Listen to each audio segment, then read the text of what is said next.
क्या होगा अगर भगवान विष्णु के छठे अवतार और महादेव के शिष्य भृगुवंशी परशुराम और एमसीयू के सबसे इंटरेस्टिंग एंटी हीरो डेडपूल के बीच में हम फाइट हो जाए तो कौन जीतेगा, और इन दोनों में से ज्यादा पावरफुल कौन है, महादेव के शिष्य भृगुवंशी परशुराम या एमसीयू का एंटी हीरो डेडपूल। तो ये वीडियो बहुत ही इंटरेस्टिंग होने वाली है, इसलिए इसे बिल्कुल भी स्किप मत करना और एंड तक जरूर देखना ताकि तुम कुछ भी मिस ना करो। तो परशुराम और डेडपूल दोनों अपनी सुपर पावरफुल और सुपर डिस्ट्रक्टिव की वर्ष से मोस्ट पावरफुल कैरेक्टर्स में से एक है, और बहुत ही कम ऐसे कैरेक्टर्स हैं जो एक्चुअली उन्हें हरा पाए हैं। इसलिए ये जानने के लिए कि इन दोनों में से ज्यादा पावरफुल कौन है और फाइट होने पर कौन जीतेगा, सबसे पहले बात करते हैं दोनों के पावर्स की। बात करें डेडपूल की, तो डेडपूल को स्टार्टिंग में एज अ सुपर विलन ही इंट्रोड्यूस किया गया था, और वो स्टार्टिंग में एक सुपर विलन ही था, पर बाद में उसकी पॉपुलैरिटी को देखते हुए उसे सुपर विलन से मेन कैरेक्टर बना दिया गया। पर वो सुपर हीरो नहीं बना बल्कि एंटी हीरो बन गया, जिसमें उसके काम तो सुपर हीरो वाले थे पर उसका काम करने का तरीका सुपर विलन जैसा था। डेडपूल का असली नाम वेड विल्सन है, जो कि कनाडा के एक छोटे से शहर में पैदा होता है, और जैसा कि सभी सुपर हीरोज के साथ होता है, उसका बचपन भी बहुत ज्यादा तकलीफ और प्रॉब्लम्स के बीच में बीतता है। और जब वो बड़ा होता है तो वो मिलिट्री ज्वाइन कर लेता है, जहाँ पर वो एक बहुत ही अच्छा सोल्जर था, पर इन सब चीजों के बावजूद उसे मिलिट्री से बाहर निकाल दिया जाता है, क्योंकि वो सोल्जर तो अच्छा था पर उसका बिहेवियर बहुत ही ज्यादा बुरा था, और वो उस टाइम पर भी हर किसी के साथ हर टाइम पर मजाक और सभी की बेइज्जती करता रहता था। जिसके बाद वो पैसे कमाने के लिए किराए का गुंडा बन जाता है और पैसों के लिए लोगों को मारना शुरू कर देता है। वेड की लाइफ काफी अच्छी चल रही थी और सब कुछ ठीक था, पर तभी उसे पता लगता है कि उसे कैंसर हो गया है, जो कि उसकी बॉडी के मल्टीपल पार्ट्स में हुआ था, वो भी लास्ट स्टेज का। और क्योंकि उस टाइम पर इसका कोई भी इलाज नहीं था, इसलिए वेड का बच पाना ऑलमोस्ट इम्पॉसिबल था, और वेड मौत की तलाश में भटक ही रहा होता है कि तभी उसे कुछ ऐसे लोग मिलते हैं जो उससे इस कैंसर को ठीक करने की बात करते हैं, और वेड इसे अपनी आखिरी उम्मीद समझकर उनकी बात मानकर उनके साथ चला जाता है और वेपन एक्स नाम के एक प्रोग्राम में शामिल हो जाता है, जहाँ पर वो उसकी बॉडी में एक सीरम डालते हैं जो कि कॉमिक्स में एक्चुअली वुल्वरीन का डीएनए होता है। पर 2016 की डेडपूल मूवी में हमें बताया जाता है कि डेडपूल पहले से एक म्यूटेंट ही था, जिसका म्यूटेंट जीन पहले डीएक्टिव था, और जैसे उस पर वो एक्सपेरिमेंट किया गया उसका म्यूटेंट जीन एक्टिवेट हो गया, जिससे उसके अंदर जबरदस्त हीलिंग फैक्टर आ गया, जिससे अब वो बीमारी से तो नहीं मर रहा था, पर उसके बॉडी के अंदर की कैंसर सेल्स उसकी पूरी बॉडी पर हावी हो गई। हालांकि उसके हीलिंग फैक्टर की वजह से अब कैंसर उसको नहीं मार सकता था, पर इसकी वजह से डेडपूल की बाहरी स्किन पूरी तरह से खराब हो गई। इससे डेडपूल का कैंसर तो खत्म नहीं हुआ, पर उसके हीलिंग फैक्टर की वजह से ये कैंसर अब पूरी तरह से उसके कंट्रोल में आ चुका है। पर अगर समहाउ डेडपूल की पावर्स कम हो जाए या कोई किसी वेपन या केमिकल का यूज करके उसके हीलिंग फैक्टर को खत्म कर दे, तो कुछ ही घंटों में बगैर कुछ किए ही डेडपूल कैंसर से मर जाएगा। डेडपूल को सबसे अलग और स्पेशल एंटी हीरो इसलिए माना जाता है क्योंकि वो फोर्थ वॉल को ब्रेक कर चुका है और वो ऑडियंस से बात कर सकता है, मतलब वो ये जानता है कि वो एक फिक्शनल कैरेक्टर है, उसकी दुनिया असली नहीं है, और इस दुनिया में सब कुछ राइटर्स के कंट्रोल में होता है, और यहाँ पर राइटर्स जो चाहते हैं वही होता है। इसलिए एक बार डेडपूल ने पूरे के पूरे मार्वल यूनिवर्स और मार्वल यूनिवर्स में मौजूद हर एक कैरेक्टर को मार डाला था, ये सोचकर कि मरने के बाद वो कैरेक्टर आजाद हो जाएंगे, और वो फिलहाल एक जेल में है जो कि पूरी तरह से राइटर्स के कंट्रोल में है। डेडपूल को कॉमिक्स में पहले as a super villain introduce किया गया था, और वो एक सुपर विलन ही था, पर बाद में वो एक मेन कैरेक्टर बन गया और सुपर हीरो की जगह एंटी हीरो की कैटेगरी में चला गया, ताकि वो सुपर हीरो और सुपर विलन दोनों के काम कर सके। डेडपूल कहीं के भी किसी भी रूल को नहीं मानता, और उसकी सबसे बड़ी खासियत और कमजोरी है कि वो कभी भी चुप नहीं रहता और हमेशा मजाक और दूसरों की बेइज्जती करता रहता है। वैसे तो वे डेडपूल बनने से पहले भी ऐसा ही था और बहुत ज्यादा मजाकिया था, पर वो डेडपूल बनने के बाद अब और भी ज्यादा सनकी हो चुका है। बात करें डेडपूल की पावर्स की, तो डेडपूल के पास सुपर तो नहीं पर एनहांस स्ट्रेंथ है, मतलब किसी सुपर हीरो के बराबर तो पावरफुल नहीं है, पर किसी भी नॉर्मल ह्यूमन बीइंग या एथलीट से ज्यादा स्ट्रॉन्ग है, और कॉमिक्स में वन कैप्टन अमेरिका तक को एक अच्छी टक्कर दे चुका है। डेडपूल के पास एनहांस ड्यूरेबिलिटी है, मतलब किसी सुपर हीरो या सुपर विलेन जितना तो नहीं, पर किसी भी नॉर्मल ह्यूमन बीइंग से ज्यादा ड्यूरेबल है। और सबसे बड़ी बात, डेडपूल की बॉडी के साथ चाहे जो भी हो, डेडपूल को कभी भी कोई भी दर्द नहीं होता। और डेडपूल की सबसे पावरफुल और स्पेशल पावर है उसका रीजनरेशन और हीलिंग फैक्टर। डेडपूल की बॉडी किसी भी टाइप की इंजरी को पूरी तरह से ठीक कर सकती है, और इवन किसी बॉडी पार्ट के कट जाने के बाद उसे दोबारा से पूरी तरह से रीजनरेट जनरेट भी कर सकती है, चाहे वो छोटी मोटी चोटें हो, एक्सीडेंट हो या गन की गोलियां। डेडपूल की बॉडी कुछ ही टाइम में पूरी तरह से हील हो जाती है और जिस प्रोसेस में डेडपूल को बिल्कुल भी दर्द नहीं होता। और इन्हीं सब चीजों की वजह से डेडपूल ऑलमोस्ट इमॉर्टल है। डेडपूल के पास इनहैंस स्पीड भी है, जिसमें वो सुपरमैन या फ्लैश के बराबर तो फास्ट नहीं है, पर किसी भी एथलीट या नॉर्मल ह्यूमन बीइंग से ज्यादा फास्ट है। डेडपूल के पास सुपर ह्यूमन स्टैमिना भी है, जिससे वो कई सालों तक बगैर थके फाइट कर सकता है और किसी भी पॉइजन या ड्रग का डेडपूल पर कोई भी असर नहीं होता। Deadpool hand to hand combat का मास्टर और एक ट्रेंड फाइटर है, जो कि हर टाइप की फाइटिंग टेक्निक्स में एक्सपर्ट है और वो कब क्या करने वाला है ये कोई नहीं सोच सकता। और इन्हीं सब चीजों की वजह से उसको मारना या हरा पाना किसी के लिए भी बहुत ही मुश्किल हो जाता है, चाहे वो कितना ही पावरफुल क्यों ना हो। तो ये थी डेडपूल की पावर्स, और डेडपूल की पावर्स को अच्छे से जान लेने के बाद अब बात कर लेते हैं परशुराम की और जानने की कोशिश करते हैं कि आखिर परशुराम कितने पावरफुल थे। तो परशुराम भगवान विष्णु के छठे अवतार थे, जिनका नाम पहले राम ही था, पर बाद में उन्हें भगवान शिव ने एक दिव्य कुल्हाड़ी दी जिसे परशु भी कहा जाता है, जिसके बाद उनका नाम राम से परशुराम पड़ा, जिसका मतलब था कुल्हाड़ी और राम या कुल्हाड़ी के साथ राम। भगवान परशुराम चिरंजीवी यानी इमॉर्टल है, जो कि रामायण के टाइम पर भी थे जब राम ने शिव जी का धनुष तोड़ा था। महाभारत के टाइम पर वो भीष्म, द्रोणाचार्य और कर्ण के गुरु थे, और कलयुग के अंत में भी अपीयर होंगे जब भगवान विष्णु 10वीं और अंतिम बार पाप का नाश करने के लिए कल के रूप में अवतार लेंगे, जहाँ पर वो उनके गुरु बनकर उन्हें गाइड करेंगे। भगवान परशुराम ने पूरे 21 बार हर एक क्षत्रिय, चाहे वो कितना ही पावरफुल क्यों ना हो, उन सभी को मारकर पूरी अर्थ को कॉन्कर किया था। एक बार जब परशुराम भगवान शिव से मिलने जा रहे थे तो गणेश ने उन्हें रोकने की कोशिश की,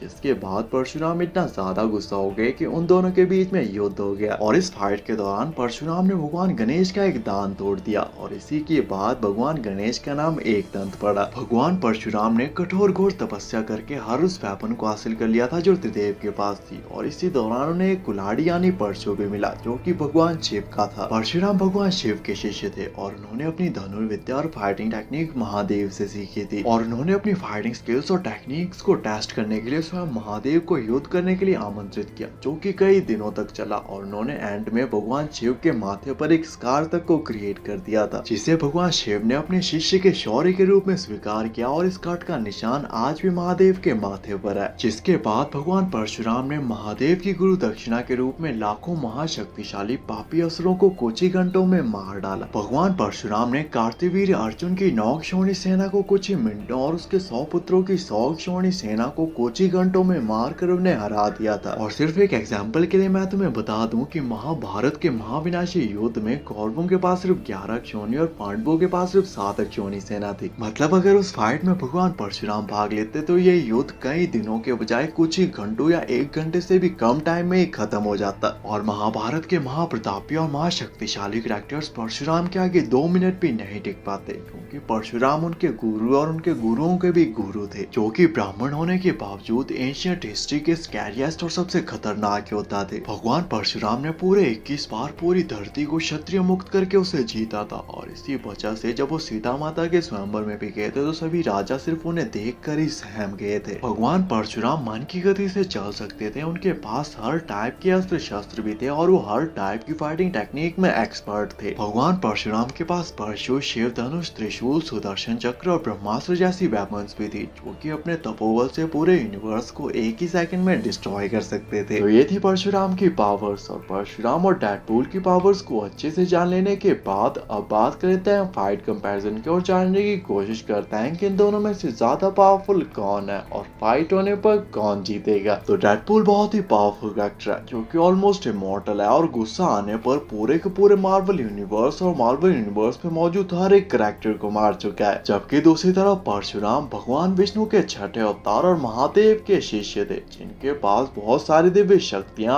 अस्त्र और शस्त्र भी थे। डेडपूल अपनी फुल स्ट्रेंथ के साथ परशुराम पर अटैक करेगा, और परशुराम बहुत ही ज्यादा स्ट्रॉन्ग और ड्यूरेबल थे और वो मन की गति से चल भी सकते थे, इसलिए वो डेडपूल के किसी भी अटैक को इजीली डॉज या सर्वाइव कर सकते थे। जबकि दूसरी तरफ परशुराम के पास परशु, शिव धनुष, त्रिशूल, सुदर्शन चक्र और ब्रह्मास्त्र जैसी वेपन्स थी, जो कि अपने एक ही अटैक में किसी व्यक्ति विशेष के साथ साथ पूरे के पूरे प्लैनेट्स तक को डिस्ट्रॉय कर सकती थी। डेडपूल के किसी भी अटैक का परशुराम पर कोई भी असर नहीं होगा, जबकि भगवान परशुराम अपने एक ही अटैक से डेडपूल को एक्सिस्टेंस तक से इरेज कर सकते हैं। पर डेडपूल इससे नहीं मरेगा, क्योंकि डेडपूल की की बॉडी किसी भी इंजरी को सर्वाइव कर सकती है और इवन पूरी बॉडी के डिस्ट्रॉय हो जाने के बाद भी एक सिंगल सेल या खून की एक बूंद तक से उसे दोबारा से पूरी तरह से रीजनरेट कर सकती है। पर ये प्रोसेस इमीडिएटली एकदम से नहीं होता, बल्कि इसमें टाइम लगता है। और अगर भगवान परशुराम अपने किसी अटैक से डेडपूल की पूरी बॉडी को ही डिस्ट्रॉय कर देते हैं तो डेडपूल को दोबारा से पूरी तरह से रीजनरेट होने में कम से कम 5 से 6 घंटे लगेंगे। और तब तक भगवान परशुराम इसे अपनी एक वेन समझकर आगे बढ़ चुके होंगे और डेडपूल जब 5-6 घंटे बाद दोबारा से रीजनरेट होगा तो वहां पर कोई भी नहीं होगा। और अगर डेडपूल दोबारा से रीजनरेट होने के बाद दोबारा से भगवान परशुराम के पीछे जाकर उनसे फाइट करने की कोशिश करेगा तो यही सेम प्रोसेस दोबारा से फिर से रिपीट होगी, जिसमें वो फिर से मरेगा। डेडपूल पावरफुल तो बहुत है पर वो इमॉर्टल नहीं है और वो भी बाकी इंसानों की तरह एक दिन जरूर मरेगा, जबकि भगवान परशुराम चिरंजीवी है जो कि संसार के अंत तक जीवित रहेंगे। डेडपूल स्ट्रॉन्ग तो बहुत है पर स्ट्रेंथ के मामले में भगवान परशुराम डेडपूल से कई गुना ज्यादा पावरफुल है और डेडपूल कभी भी परशुराम की पावर्स को मैच नहीं कर सकता। इन दी एंड डेडपूल लॉर्ड परशुराम को एक अच्छी फाइट तक नहीं दे पाएगा और परशुराम इस फाइट के एक अल्टीमेट विनर होंगे और फाइट में चाहे जो भी हो इन दी एंड जीतेंगे लॉर्ड परशुराम ही। बाकी आपके हिसाब से इस फाइट क्या क्या पॉसिबिलिटीज हो सकती हैं और नेक्स्ट वीडियो किस टॉपिक पे बनानी चाहिए कमेंट करके जरूर बताना। ऐसी अमेजिंग वीडियोस के लिए चैनल को सब्सक्राइब कर देना एंड थैंक्स फॉर वॉचिंग।